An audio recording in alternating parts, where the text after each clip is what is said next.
Chapter 11 by Uday, Kalra, and Adrian. The 14th century was a time of misfortune as disease, war, and instability shook the European continent. A series of temperature drops and storms led to an agricultural decline known as the Little Ice Age. Famine-induced malnourishment allowed many diseases such as the Black Death to spread with ease. The plague was caused by a bacterium called Yersinia pestis, which traveled on rat fleas in Mongolian Silk Road trading. The Black Death was a collection of ailments such as bubonic and pneumonic plagues, which both killed victims and spread the sickness. Empire expansion brought the plague to Europe through an attack on Kaffa, where infected Mongolian corpses were flung into the city to wreak havoc. This endeavor could be considered an early example of biological warfare.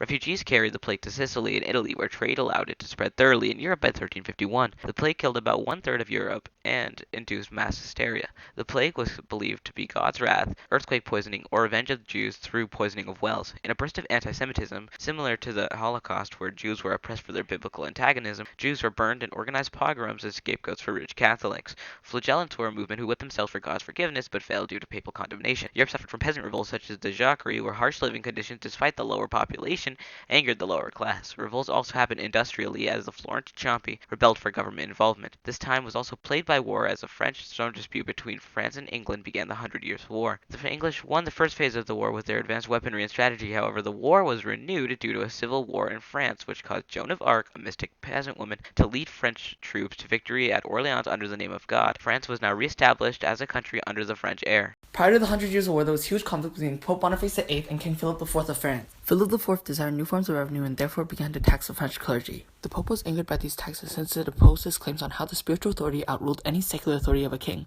These claims are expressed in a very important papal bull known as the Unum Sanctum. Rumors of the excommunication of the king led to French forces being sent out to capture the Pope. He was rescued but soon died due to the shock of this experience. Philip IV pressured the college cardinals to elect the French Pope. Clement V soon became the Pope and took up residence in Avignon, where the papacy stayed for about 70 years. After 70 years of the papacy doing nothing, Catherine of Siena successfully brought it back to Rome. While at Rome, the college of cardinals were forced to elect an Italian pope known as Pope Urban VI. However, the college of cardinals also elected Pope Clement VII, who returned to Avignon. Now there were two popes. This separation was known as the Great Schism of the Church. Conservatism, the theory that a general council was needed to end the schism, began. The Council of Peace was created. However, it failed since it elected a third pope known as Alexander V. Finally, the Council of Councils came together to dispose of the three popes and elected Pope Martin V to be the sole pope. The Great Schism caused the church to lose a lot of its respect. Aid and the Black Death led to people searching for new ways to reach salvation. They began to do good deeds and play a more active role in their own salvation. This led to movements of mysticism by Meister Eckhart and modern devotion by Gerard Groot. William of Ockham seriously weakened the synthesis of faith by stating, quote, only the individual objects perceived by the senses were real. In the 14th century, Dante, Petrarch, and Boccaccio led to the development of the Italian vernacular literature. Christine de Bazan is a vernacular writer who fights for the right for females to be educated. Malala Yousafzai embodies the core values of Bazan since she fights for the right of her people to be educated against the oppression of the Taliban. The 14th century also came with a new realistic form of art by an Italian Renaissance painter known as Giotto.